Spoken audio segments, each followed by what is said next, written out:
and about us fighting for it against extremism. Last night in France, there was an atrocity, yeah?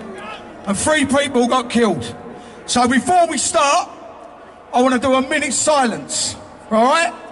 So when I say now, I want this place to go silent. I don't want to hear a pin drop, all right? Now.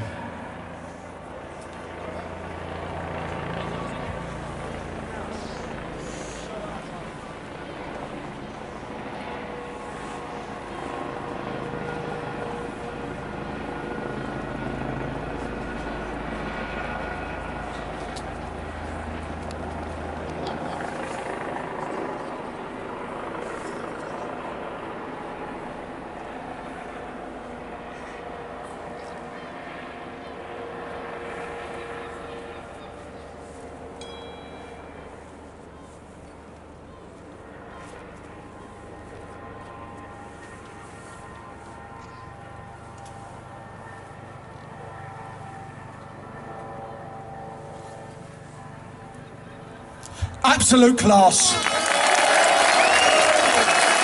Absolute class. Also, give all yourselves a big clap on the back. Fantastic. Right.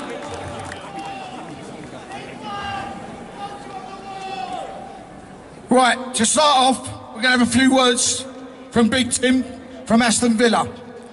Thank you very much. Wow. I really am overwhelmed. Firstly, we'd like to all welcome to our great city, Birmingham, that we love with a pride and a passion.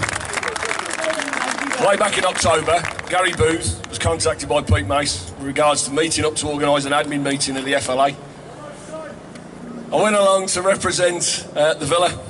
I was impressed, and I'll be honest with you, the Blues lads' organisation, structure and passion about the cause.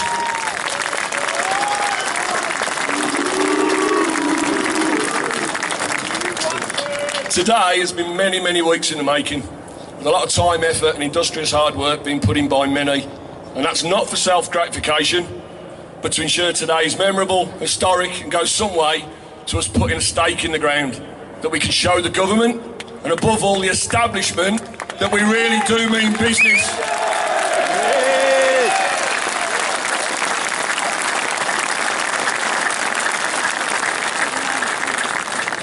I can tell you we've had many, many trips up and down the motorway. Late night and early morning calls, relegation to the spare room, and plenty of family foreheads. All with this, we're doing our day jobs. I've got to say some special thanks to Don, Kyle, Pete and Lee from the Blues, Gary, Steve and Luddy from the Villa, John, Matty, Alan and Phil from the Albion, and Dean. Along with all the other admins from up and down the country. Guy for the sound system today that's come all the way up from Watford.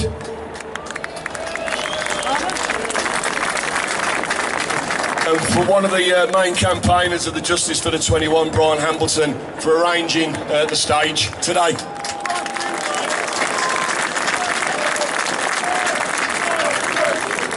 Finally, to our wives and girlfriends, this will all be worth it.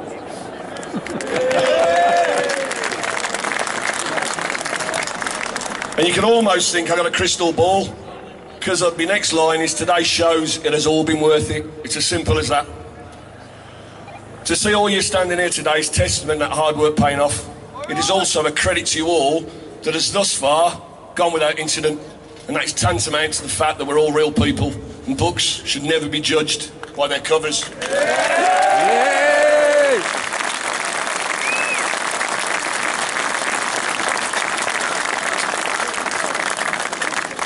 For far too many years we've all been labelled we've been working class football thugs.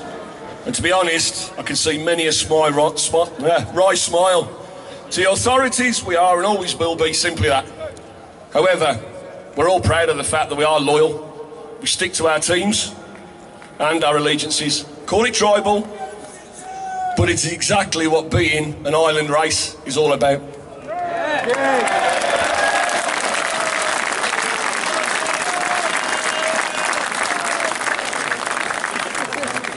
honestly say this, if you'd have said to any of us a year ago we would have had Villa Blues Albion working together and becoming genuine friends, you would have been met with calls of derision. I've been called on numerous occasions that apparently I'm a closet blue nose, but I'll leave that. My wife will tell you I certainly ain't. The same goes for many other lads from clubs represented here today. Spurs, Millwall, West Ham, Watford, Leeds, Wolves, Sheffield, Borough, Newcastle, to name but a few.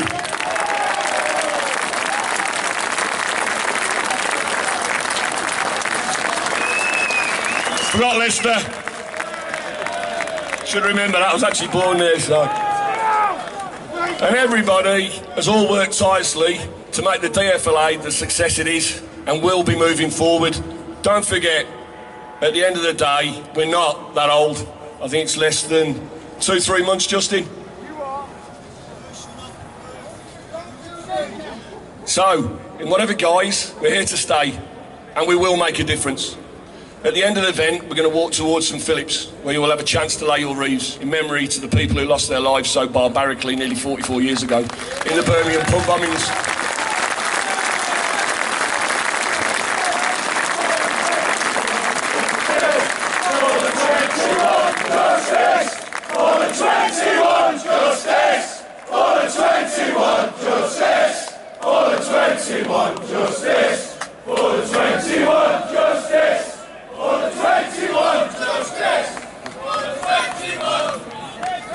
However, let us not forget the clear danger we all face daily. 44 years on and we still face the threat of terrorist atrocities on our shores. We have a God-given right to be protected on our streets. We should be able, for our children, to be entrusted in whatever body we let them go to when they're out of our care. And they should be safe, protected at all times.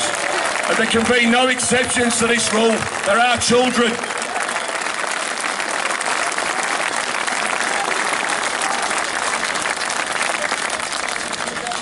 It's been said marching in silence does nothing. We line the pockets of landlords and go home. We've taken a different turn over the past weeks, and that has resulted in direct, peaceful action being noticed and reported. We are making quite a stir in the upper echelons of power and are gathering serious support, which Julie will tell you about in a short while. We're going to follow a storyline. Justice for the 21 with Julie Hamilton and Luddy. This will then lead into Bill Etheridge, one of the first MPs to support the Justice for the 21, and Gerard Batten, the interim leader of UKIP.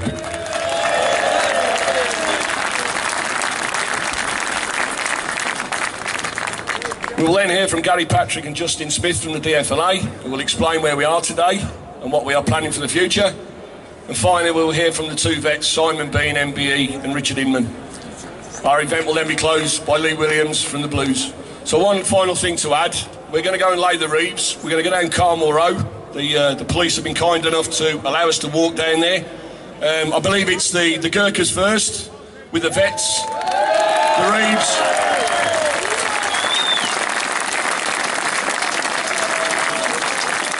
And then we'll follow along with them. So, it's a big thank you from me, guys. Enjoy the rest of the day.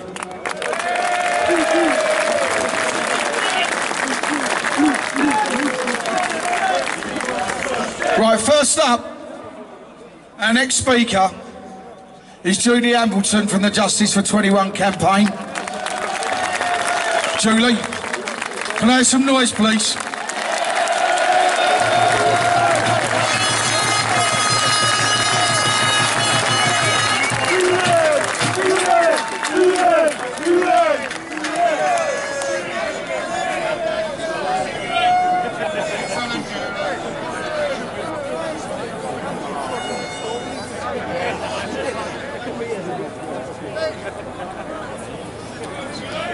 John Clifford Jones, 51. Stanley James Bodman, 47. John Rowlands, 46. Charles Harper Gray, 44. James Frederick Caddick, 40. James Goodlick Craig, 34. Trevor George Thrupp, 33. Michael William Beasley, 30. Thomas Frederick Chater, 28. Eugene Thomas Riley, 23. Marilyn Paula Nash, 22. Maureen Ann Roberts, 20. Desmond William Riley, 20. Stephen John Wally, 21. Anne Hayes, 19. Pamela Joan Palmer, 19. Maxine Hambleton, 18. Lynn Jane Bennett, 18. Paul Anthony Davis, 17. Jane Elizabeth Davis, 17. Neil Robert Marsh, 17. The 21 people whose names I have read out were fathers, sons, daughters, brothers, sisters, all much loved and cherished Brummies.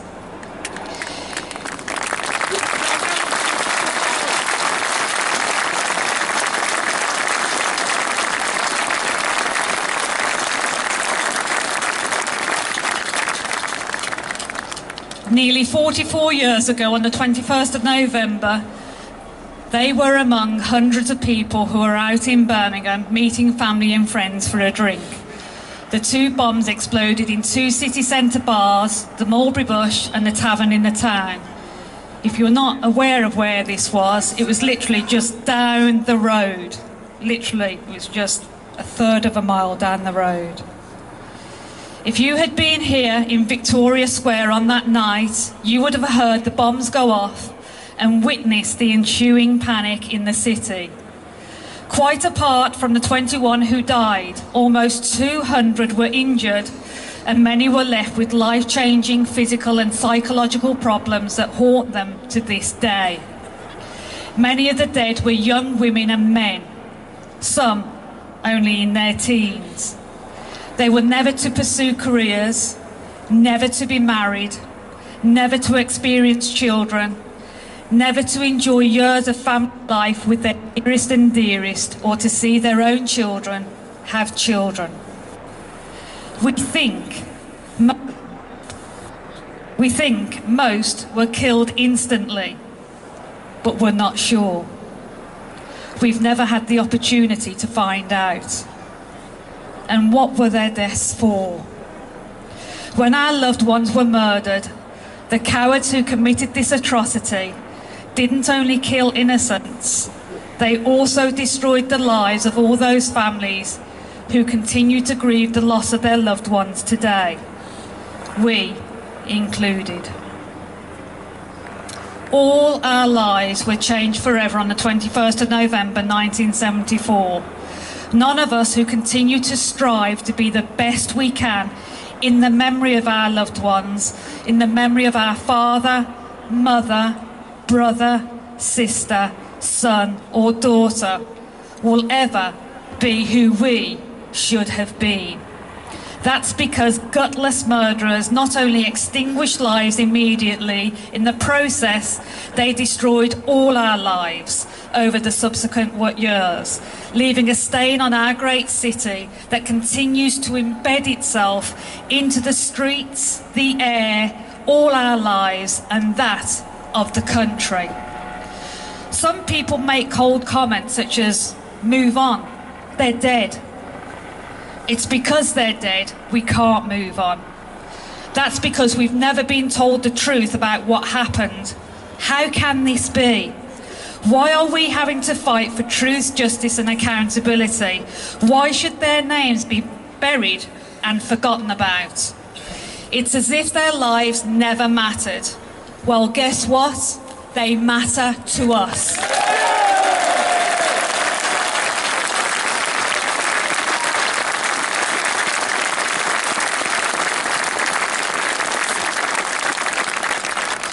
Thank you. There is a saying the benchmark of a civilised society is the quality of its justice. Let me throw this out to you. Imagine 43 years down the line in 2051, the families of the Manchester bombing victims are having to fight to get truth, justice and accountability. They are having to literally beg for equal rights in legal funding. Isn't that a horrifying thought? When my brother and I, Brian, began to campaign over 7 years ago alongside Luddy, where are you? He's here. And many of his football supporters. My family and I never had an agenda. We didn't strategise. We simply had and continue to have the belief that we have right on our side. That morally, legally and ethically we deserve to know what happened. Now we fight not only for the 21 who were murdered en masse nearly 44 years ago, but we fight for all families who have lost loved ones, particularly where there is alleged state involvement. We have been denied legal aid not once, not twice, not 3 times, not 4 times, not even 5 times. We have been denied legal aid, as of yesterday, 6 times. I repeat that, we have been denied legal aid 6 times.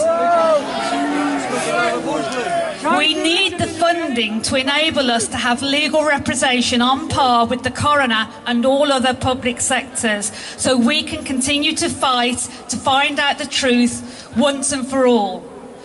Who did bomb Birmingham?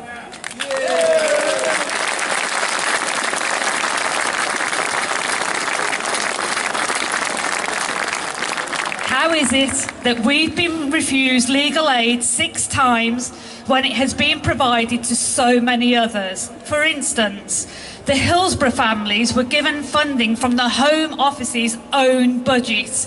They didn't have legal aid. And they had no limit, quite rightly so. And we are so happy for the Hillsborough families, of whom we support, shoulder to shoulder, heart to heart. In contrast to that, I think you'll be horrified to discover that the Chief Superintendent, David Duckenfield, who was in charge of Hillsborough on the day of the disaster, made an application just last year for legal aid to cover his costs for his defence on the charges that are being brought against him. And the judge in December just has stated that, quote, the High Court application for David Duckenfield's application involved factual and legal issues of complexity and significant public importance. You may be interested to also know that David Duckenfield, who is also was a public servant, is now retired, also received £7.5 million of legal aid for the Hillsborough inquest and defending a private prosecution. £7.5 million of legal aid.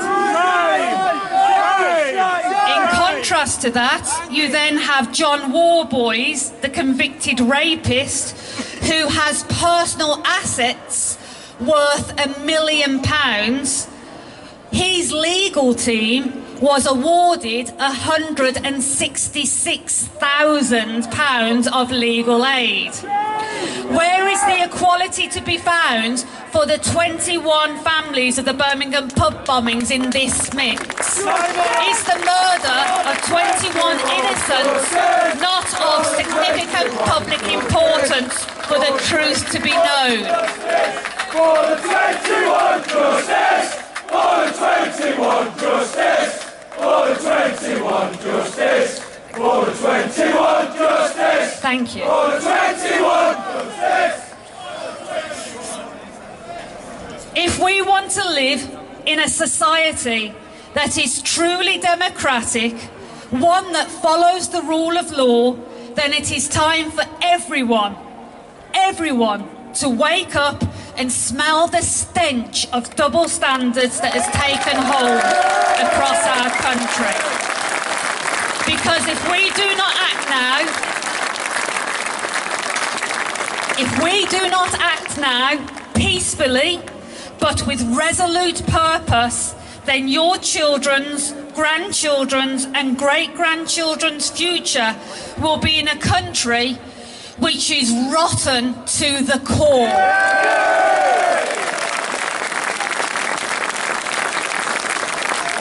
Everyone deserves a voice and legal representation, whether they are a criminal or a victim. As it stands, that is not the case in England or Wales. It appears that the odds are stacked against victims and their families. This is not rhetorical or a polarised view.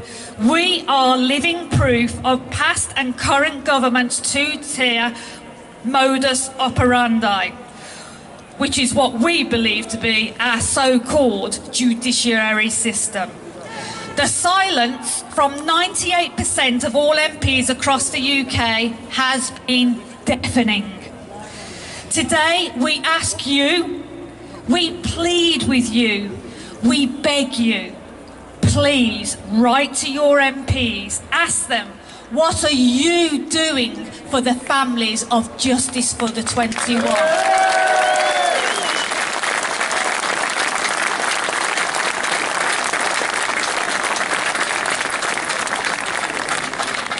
The Birmingham pub bombings was the biggest loss of life in peacetime history of the 20th century and continues to be the longest unsolved mass murder. What is the point in voting for these people if they don't do what they're meant to do, which is to represent their constituents and everyone across the country who pay them their salaries and provide them with their gold-plated pensions? Justice for the 21 needs you, and everybody across the country.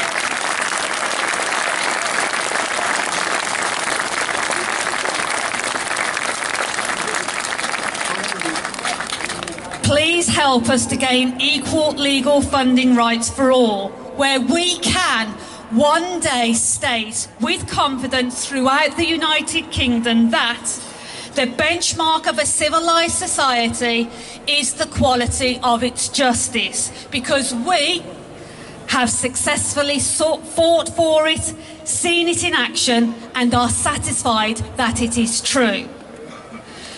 It is not so much what we say, but what we do and how we do it that truly defines us for who we are. The families of Justice for the 21, the true and democratic FLA, would like to thank all of you for travelling far and wide to be with us on this momentous day, but we would respectfully ask you all to please be respectful throughout the day, if for no other reason but to remember our loved ones who are not here to fight for truth, justice and accountability themselves. Today, we honour them. Thank you.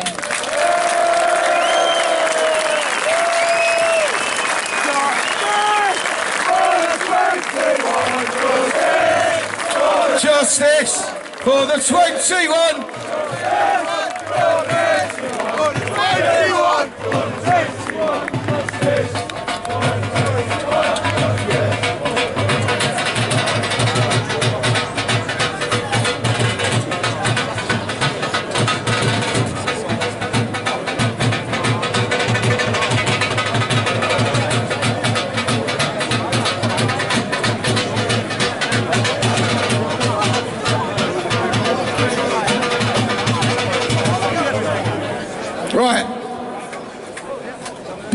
before the next speaker, I just want to say something, yeah? What Julie was just speaking about, we need to collect as much money as we can to help their fight, yeah? Please put in the buckets. Please buy badges, yeah? Please buy the bands. This all goes to helping them. They can't get nothing. We've got to give it to them. It's down to us, all right? So I'm asking you all, dig deep, yeah, today. Thank you very much. All right, next up. Yeah. Right, next up we got Luddy for the Justice for the 21.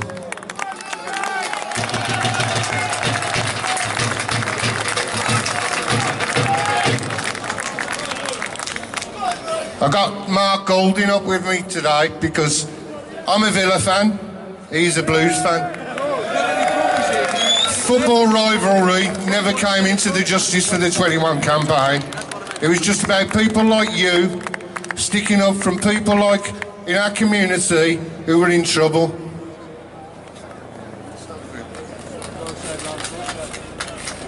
They laughed at us when we started the campaign with our spray-painted dust sheets, standing outside.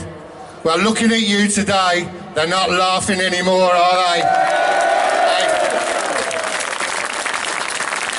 When I met you people, I told the families the cavalry have arrived, and they certainly have. I've told them you're the type of people. I know you people. I've grown up around you people. I know what you people are about. I know the type of loyalty you people give. And with you behind them, this is only going to end one way. We started this campaign because people in our community were being treated very badly. They hadn't just lost members of their family in horrific circumstances. Some of them had to identify the mangled bodies of their loved ones by their fingertips. Knowing what nail varnish your daughter went out with that night. Can you imagine that? One of your daughters going out and then having to identify her. And not only did they have to suffer that indignation, they also had to suffer the uncaring and callous way the authorities and disgraceful way the authorities have treated them.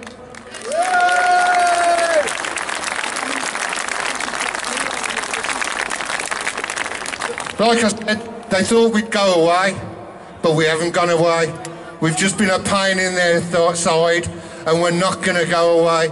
We're going to keep on keeping on, protesting, because we know this is right.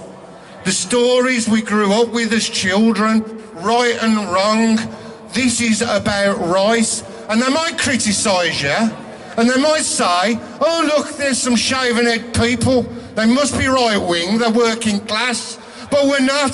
This time, we are in the right, and they are in the wrong.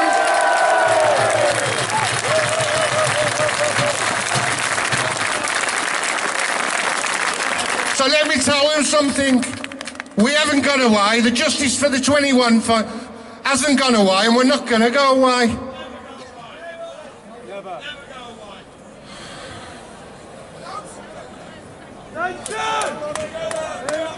Sorry. Go on, mate. Go for it. Even with our painted dust sheets and our spray paints and individuals coming and supporting us after about 12-hour shifts, they still can't play fair. They're still denying these people law-abiding, tax-paying members of the public. They're denying them the legal aid that they're entitled to, and it's wrong. It's very wrong. You don't want to bring up, they say, why bring up examples? Well, let's have a couple of examples, shall we? Let's talk about the killers of Lee Rigby. Unless I'm mistaken, £800,000 in legal aid. Where's the parity? Where's the justice? And they wonder why we're angry. I'm the bastards. We go to the killers of James Bulger. Again, legal aid. As Julie said, John Warboys, legal aid. When you consider that, when you consider they won't give these people what they morally and legally and justly entitled to, it makes you wonder what those traitors are hiding in relation to the Birmingham pub bombing. It's actually mind-boggling what they might be holding.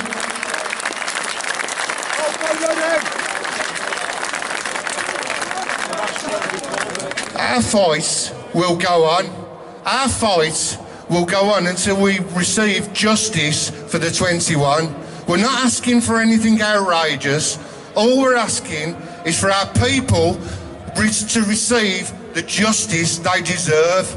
And let me tell them now, all those looking on from their ivory towers who look down at people like us with disdain, we're sticking together now.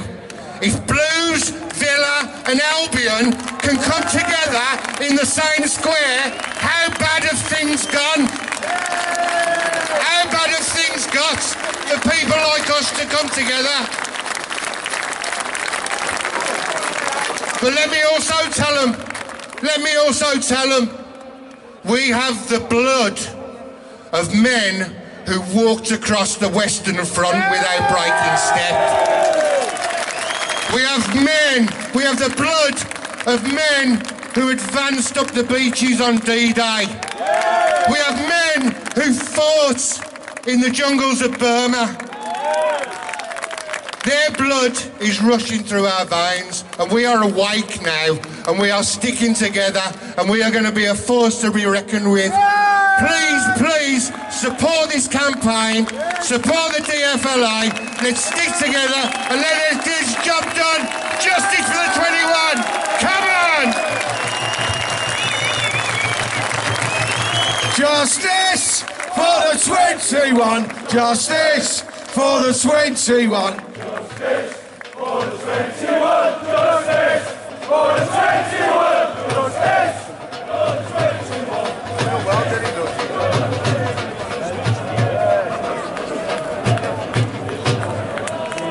Right, before I announce the next speaker, I just want to we got the Gurkhas at the front here. I want everyone to give them the big hand, yeah? These people fought for our country, mate.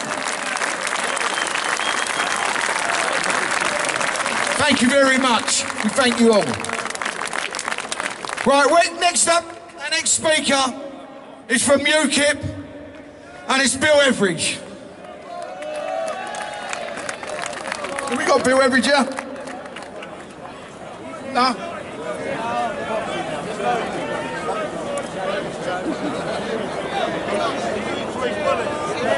Come here, Bill. Come on, son. You're making me look a right mug here.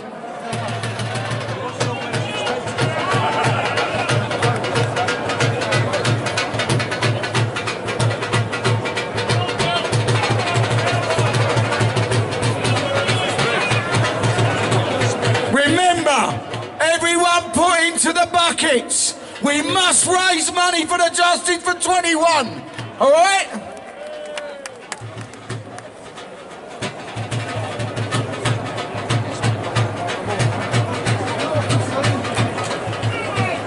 Bill Everidge, thank you. Hello, everyone. Right, sorry about the delay. There are so many of you. It's fantastic to be able to battle through you. This is a rare occasion for me. I can stand in the middle of Birmingham with my Wolves tie on and say I'm amongst friends, because I'm not just representing UKIP, I'm not just representing the West Midlands, I'm a Wolves fan, and I'm here with you all today, all brothers together.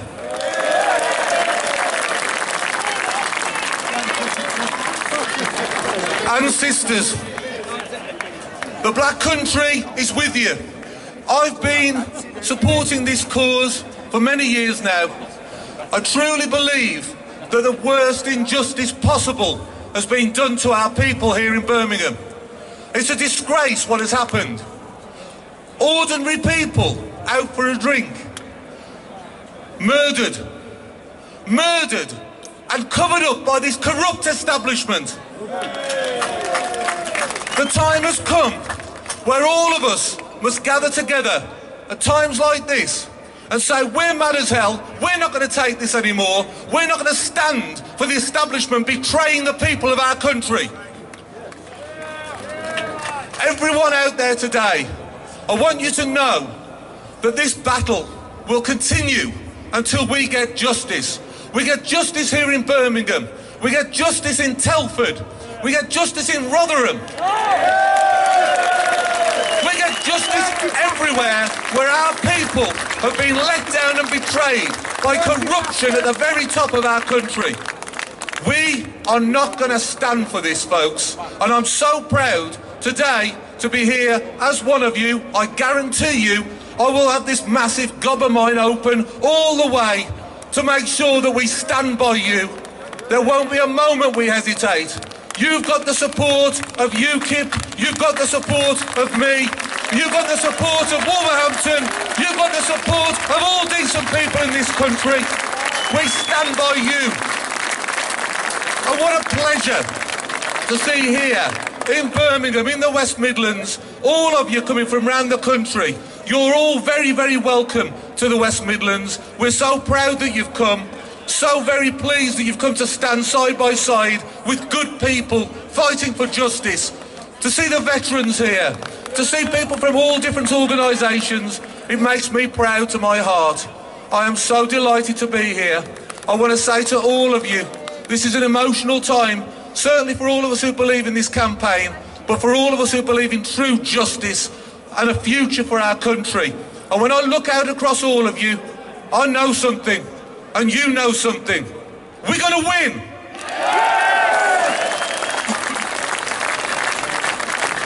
We will never back down until we have won. And when we start something like this, we're British, we're proud, and we never give in.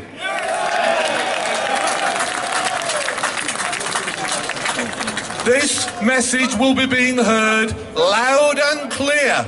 The people in that council house, the people watching on the television, the people seeing it on social media, the people who unite against us, they know now for sure that we've woken up and we are not going back to sleep. This country and its people will be free and we will never, ever back down ever again.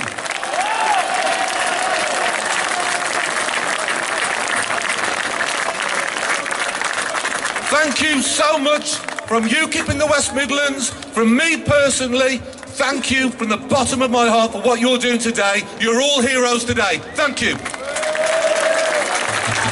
Well done, Bill.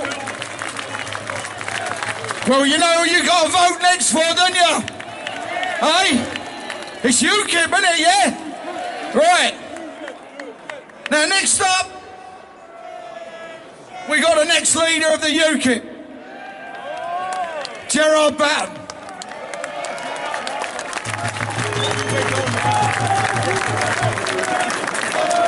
Good afternoon, everybody, and thank you for coming out. First of all, I'd like to say how privileged I am to be invited to speak here today on behalf of this cause. Now, UKIP has always supported this cause locally and nationally, as Bill has just demonstrated, and as the new interim leader for the time being of UKIP and possibly the permanent leader, I would like to say, well, I'm 5 weeks now, so I'm doing well. You have our official support, as you always have had, and that will continue, and we will do everything we can to support you. I think Julie and Luddy, that we've heard speaking, have shown absolute tremendous courage and determination in keeping on with your fight for justice. UKIP supports you in reopening the inquest on the victims, in knowing the identities of the suspects and, where possible, bringing them to justice if they're still alive. Understanding why the authorities have covered up and withheld information, and in supporting you to get legal aid in this case. What kind of country are we living in where we can give legal aid to convicted criminals, foreign criminals, fighting against the deportation back to their own countries?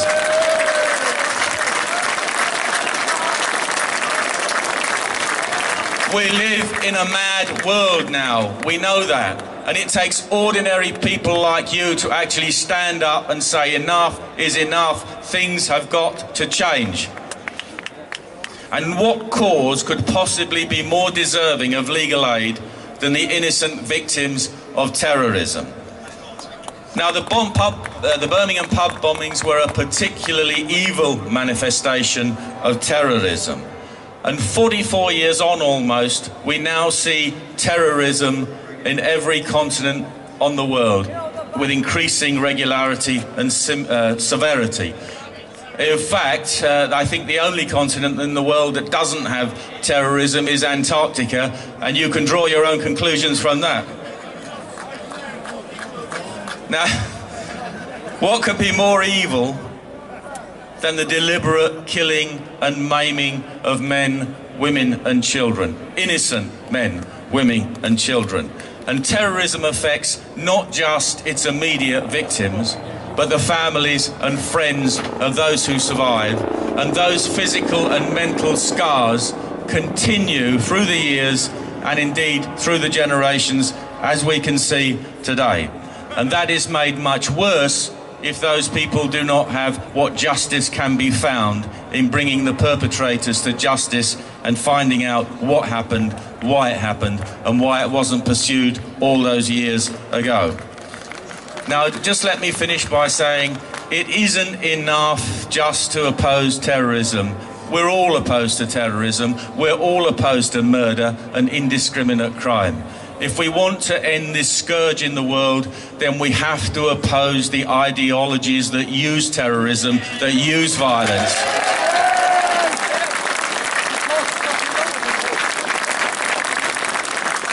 Ideologies that rely on terrorism in order to propagate themselves have no place in Western, liberal, democratic civilizations.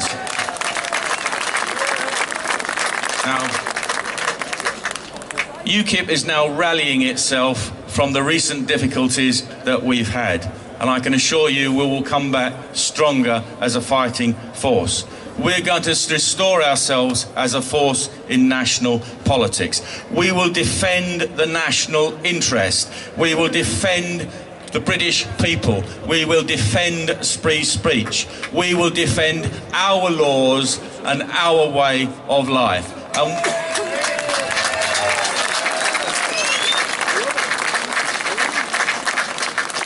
We want trade, friendship and cooperation with the rest of the world, but we need a government in this country and a House of Commons and a House of Lords that actually defends our interests and looks after our own people.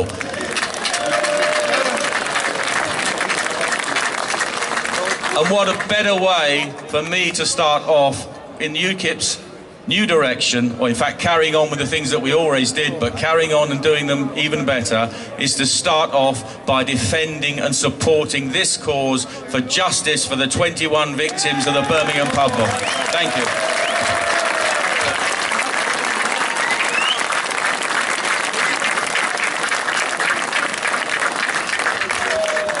Surely you can make a little bit more noise than that for Gerard Band, yeah? Let's get it right.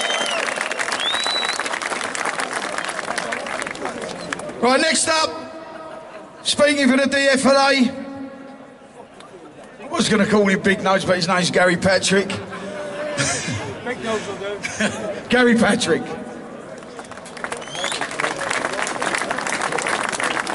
You know why I was going to call him Big Nose, huh? He normally calls me Baldy, I don't know why, do you know what I mean?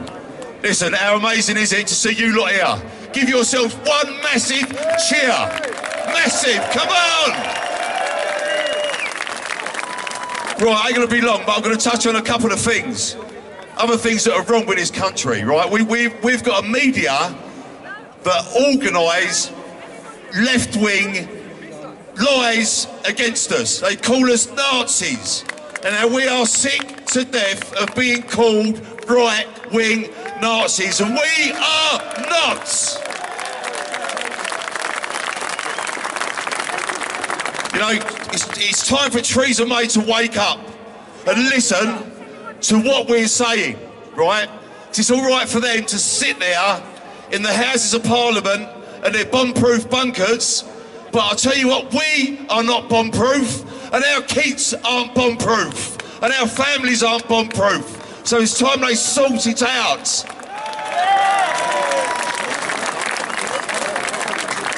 Right, this ain't about being left-wing or being right-wing, right? This is about right and wrong.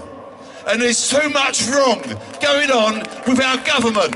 They are taking the mickey out of us left, right and centre. So, like Phil says, show your support today for the Justice for 21, for Julie and Brian, because this is about them today. So dig deep and get your money out. Right, that's enough from me. Thank you all for being here. DFLA, we will march forward and we will carry on marching forward.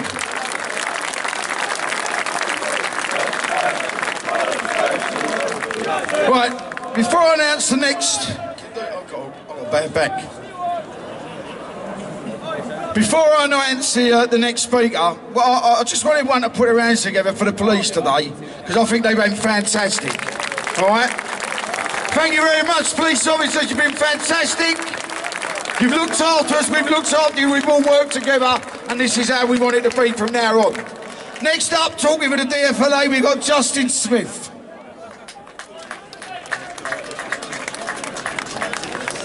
I'd just like to start, first of all, by paying my respect to Julie, Brian and everyone for the Justice for the 21. I'm privileged to be here today. I'm also privileged to see just how many football clubs are represented from all around Europe here today. So all of you, give yourself a big cheer. DFLA!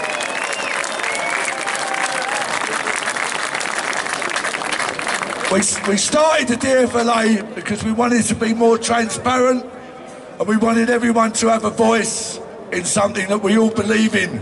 So it's a democracy and it's not a tyrannical thing just run by one person. It's run by every single one of you people here today have got a say in what we do. And you've got a say in where we're going and how we're going to go there. There's too much wrong in this country. And we're standing here now, all together, just to show that we're not going to let it happen anymore. We're going to make a difference. And we're going to come to every town and city in this country if we need to do that. So Manchester, Telford, Rotherham, Rochdale, we're coming to see you all soon. All of you. Because we've had enough. We've had enough of watching our democracy and our free speech and our children getting raped. And it ain't happening no more. So ladies and gentlemen, thank every one of you for coming here and making all of us people proud today. I'd like to thank the DFLA that are here. I'd like to thank the veterans that are here, the people who are here for the Justice for the 21, every one of you, whatever reason you're here for. Thank you. And the Gurkhas, where's the Gurkhas? Let's give them another round of applause. Ladies and gentlemen, I'd also like to ask all of you now to do what we've done in the past, right? And that's to thank the police officers that are here. Give them a round of applause. They're on the job every day as well. They're getting blown up, they're getting shot as well.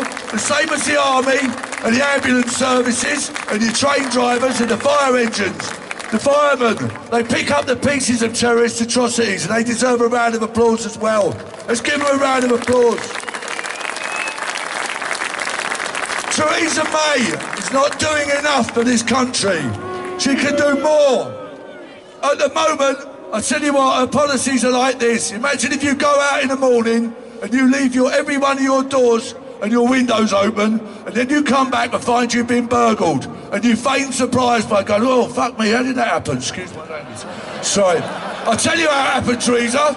Because you left your doors and windows open, and that's what you're doing with our country. You're leaving the doors and windows open so everyone can come in here and everyone can do what they like. We've watched governments, successive governments, have been depleting our armed forces. I don't know if someone out there's got a bigger picture and they're not telling us, because someone must know what's going on. And I tell you what, it ain't right. And we're here today to stand here and tell them it ain't right, and we ain't having it no more. So let's see here. Right, one last thing. I'd just like to ask all of you, when you leave here today, please go home peacefully, stick together and get home safe, yeah? because you've got people here today, they haven't got anyone's best interests at heart, and we know who they are. They're just here to cause trouble. We're not about violence, and we're not about anyone getting arrested. We want to go to places, and we want to make protests. And yeah, we're going to make a protest, and we're going to get as much publicity as we can, because we've got a voice. All of you have got a voice, and together we're going to be heard. Last of all, ladies and gentlemen, Gerard Batten is the only politician in this country, right, who has actually got the cojones, for want of a better word, to stand up in this country and say what he thinks is right. Too many politicians are living in fear, and too many people in this country are living in fear. They need to stand up. It's no good being afraid, because sooner or later you're going to have to stand up. So stand with us and speak for us, and everyone here, get behind Gerard Batten and get behind UKIP, because he's the only voice we've got. All right, I'd like to thank you all for coming, and I'll see you all, just so you know where we're going in the future. I'll see you all in Telford next Friday, and then we'll see you in Manchester on Good Friday. We'll see you in Telford, and we'll see you in Manchester and Rotherham and Rochdale after that. DFLA, give yourself a round of applause, because it's you. Thank you very much.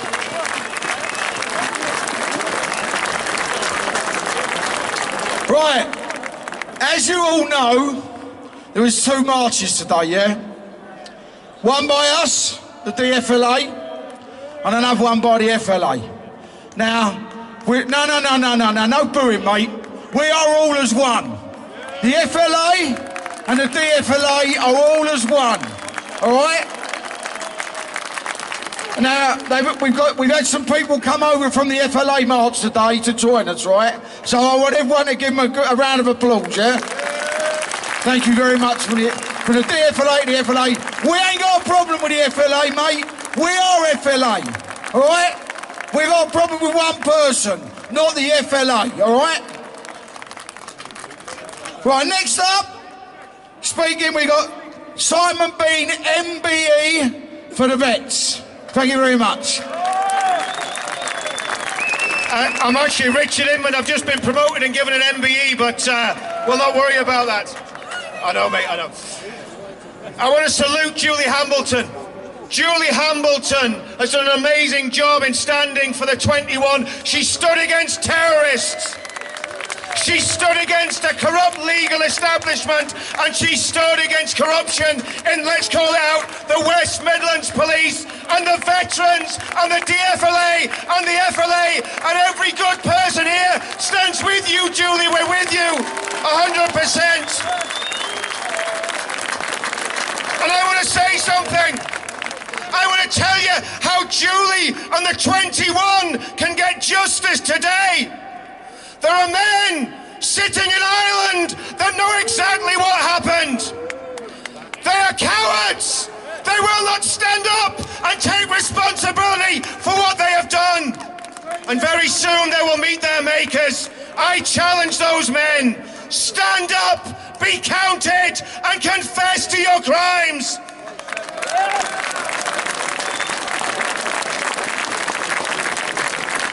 And next I want to talk about another atrocity. My friend from Charlton brought to my attention. We all know about it. We've all forgotten about it. We've all forgotten about Lee Rigby, who was brutally murdered. He was virtually beheaded.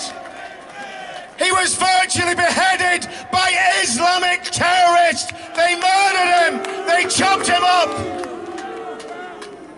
And we're calling for a permanent memorial at the spot where Lee Rigby died. Yay!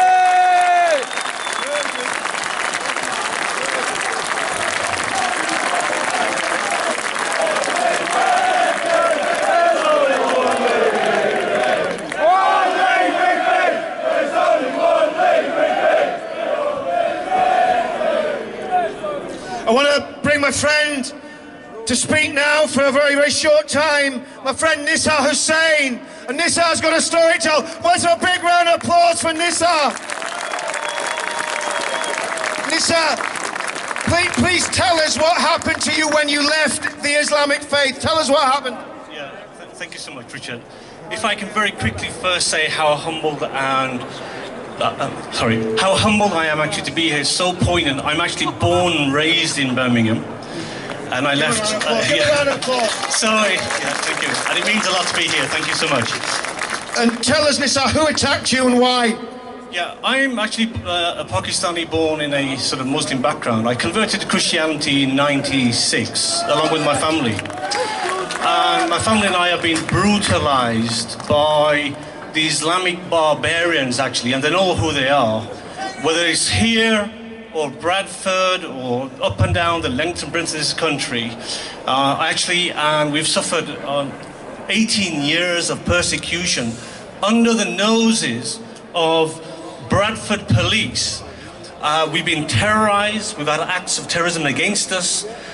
We've almost been wiped out, actually. It's been covered over for 18 years. And Nisar, could you tell us how you actually had to leave Bradford, how you left Bradford, what happened to you the night you left? Given the failure of the Bradford police, actually, and the lawlessness of these fellow Pakistanis, with impunity, I was brutally attacked outside my home. I was kneecapped and suffered a broken hand whilst trying to protect my head from being bludgeoned in, actually. I spent 11 days in hospital. We had no police protection. Bearing in mind, we had 17 years of these abuses prior to this. This is November of 2015, by the way. And they left, yes sir, for leaving Islam, and they left me, my family, vulnerable for over 18 years, actually. Let's have a big round of applause for Nisar Sain. He's a brave man, and I want to tell you something. Nisar is putting his life on the line because there's only one punishment in Islam for leaving Islam, and that is a death sentence, and that is wrong. Many times when we get involved in these battles like Julie did and like all of us standing here today, we feel like we're alone. But today shows me one thing: we are not alone. This is a movement that is going to take our country back. We're men and women who love our families. We love our neighbours, we love our communities, and most of all, we love this great country of the United Kingdom. And you can be proud of standing here today and taking your stand. We're the backbone of this country, we're the forgotten people of this country, we're the real people of this country, and every one of us counts. I want to tell you something, every one of us here, we were born for such a time as this, and we will, and we can, and we're going to save our country from disaster. Our country is in grave, grave danger. We have weak leadership. Our country is rudderless at the minute. On the one side, you have the treacherous Jeremy Corbyn, who calls the IRA his friends. He calls Hamas his friends. He calls Hezbollah his friends. And he calls Islamist terrorists and Islamic supremacists his friends. If he gets in power, people, our country is doomed. His party has overseen the rape of our daughters by Muslim rape gangs in Rotherham and Rochdale. It has to stop. And Telford. And why did he do it? Why did the Labour Party stay silent? Like the three wise monkeys, they saw no evil, and they spoke no evil, and they heard no evil. Why? Because Muslim votes were more important than your daughters and my daughters.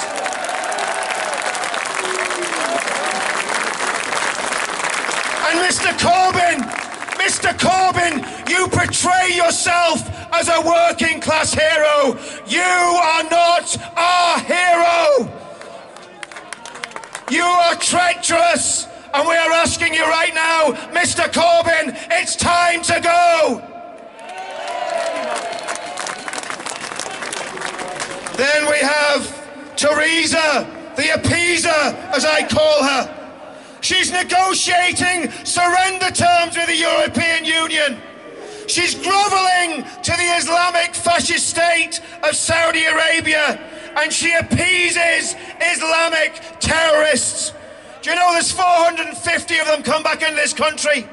450 jihadists have sneaked back into our community, and what's the government plan for dealing with them? They want to give them council houses. They want to give them jobs. Maybe they want them to work airport security, I'm not sure. I tell you what I'd do with them. I'd arrest them. I'd put them on trial for treason and I'd hang them.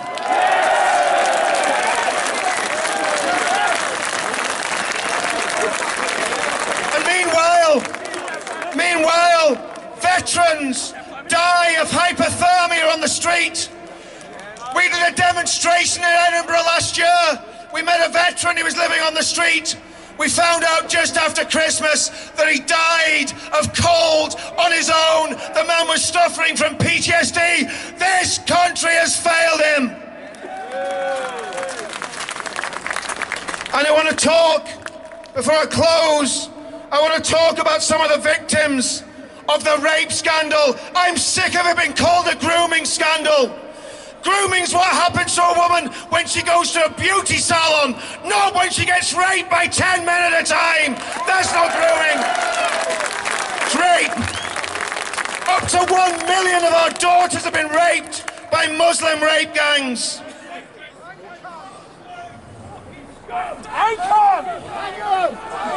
Friends, we've got to remember these girls. We've got to remember their names. And I want to bring a name before you today. I want to bring the name of Becky Watson from Telford before you. Give Becky a round of applause.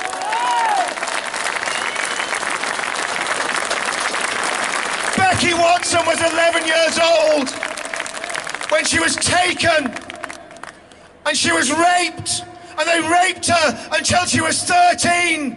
And then they killed her in a car crash, and the police said it was only a prank. It was murder, cold-blooded murder and nothing else. Lucy Lowe was pregnant with her second child when the rapist, Asha Mahmood, murdered her mother, and her unborn child. That man's in prison for life now. I want to tell you something. I would bring back hanging for men that rape and murder little girls.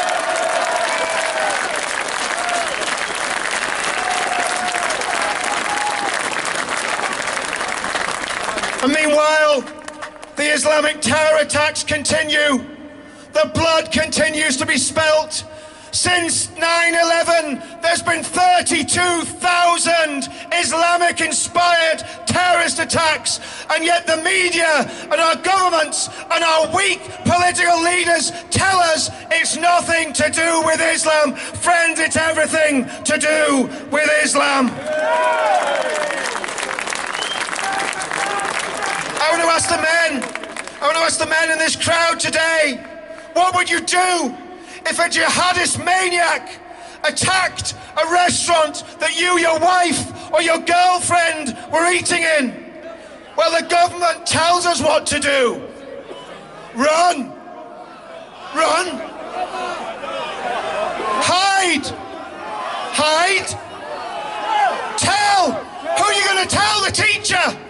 Run, hide and tell, what a load of nonsense. I tell you what you do. If some scumbag jihadist runs into a pub or a restaurant and starts attacking our women, you stand, you fight, and you protect.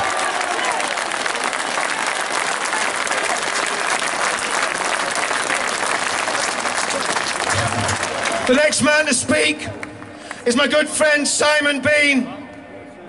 Simon has been attacked by jihadists. Simon's been attacked by jihadists. Simon fought back against the jihadists. Simon killed jihadists. Simon bathed his garments in the blood of those those jihadists. Simon is the hero of our age. I want to say something. Be like Simon, and give it up for Simon Bean.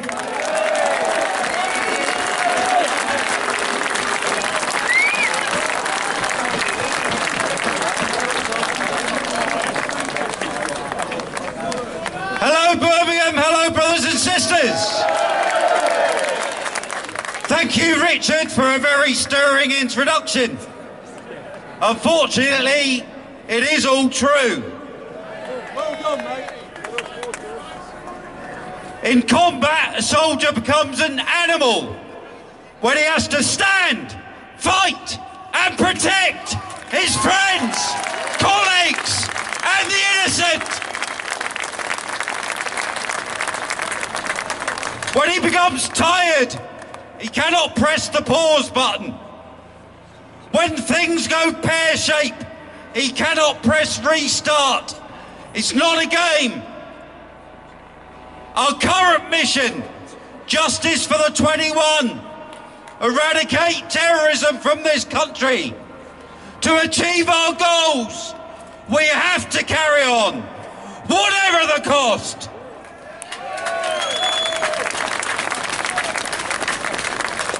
We know that history tells lies. The Americans didn't lose the Vietnam War. They were forced to abandon it because of the attitude of the far left and the mainstream media. As veterans, regardless of your colour, your race, or your religious belief, we will not abandon you!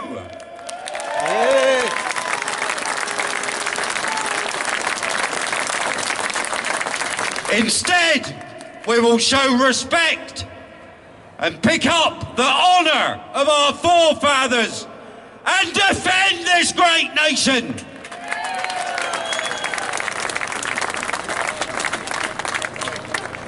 When an individual goes to war, he has to find something within himself. If he finds it, he comes home. Unfortunately, we now find ourselves at war at home. On the bright side, as individuals, we are brilliant. But together, with the Democratic Football Lads Alliance, we are unstoppable!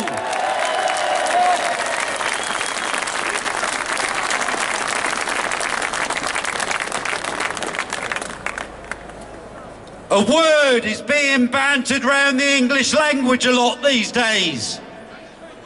Islamophobia. It's not even a proper word. It's not even correct use of our language. Islam describes an ideology that is sweeping through the Western world, gaining in its extremism. Whilst phobia lends itself to a deep-seated fear of something like spiders, snakes, or speaking out. Well, I, for one, will not be frightened by a few Islamist extremists. And neither will you!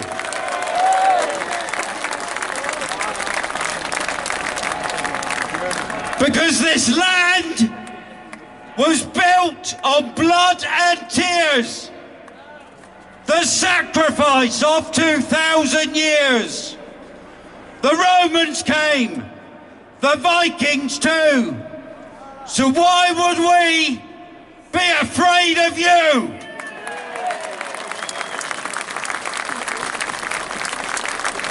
Now mark my words, and mark them well. It was 1066 when we last fell. When it comes to a fight We hate to lose. So respect our men, women and children, or leave. You choose.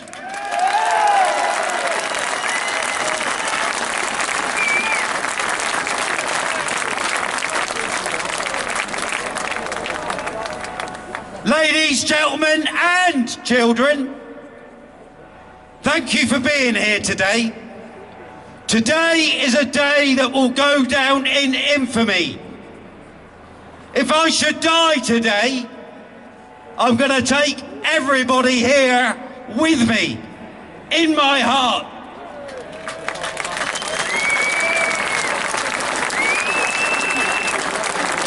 Love and respect to everyone. Stay safe.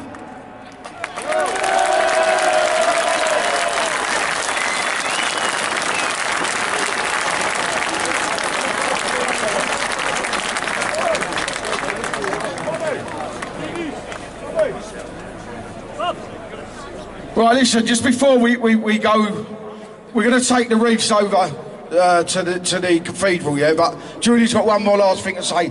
I've noticed there's a few people creeping away. Just stay here, please, yeah? We ain't quite finished yet. Julie Hamilton.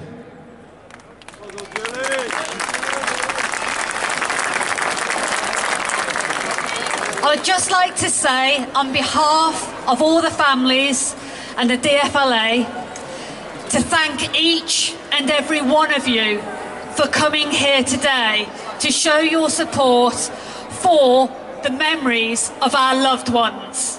We would like to sincerely thank Mahendra from Birmingham City Council, who has worked so hard alongside Gary, who's out there in the crowd hiding with a white top on. Phil here, Lee, Jim, John, Don, and everybody else. Without them, today would not be possible without all you here too.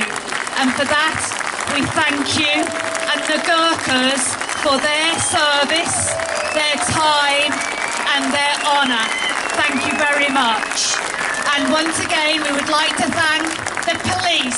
Please turn and applaud the police, because they have been absolutely instrumental in making today memorable and peaceful. Please remember this one thing, this one last comment I have. It's not so much what we say, but what we do and how we do it that truly defines us. Please honour and respect the memory of our loved ones today, and thank you for coming to our great city. Thank you. Right, listen, before we go anywhere, we've got a couple of Gurkha girls dancing for us. When that's finished, we're all going to march together and lay some wreaths, yeah? So please, everyone stay here, please, yeah?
छुटा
नहीं न सकने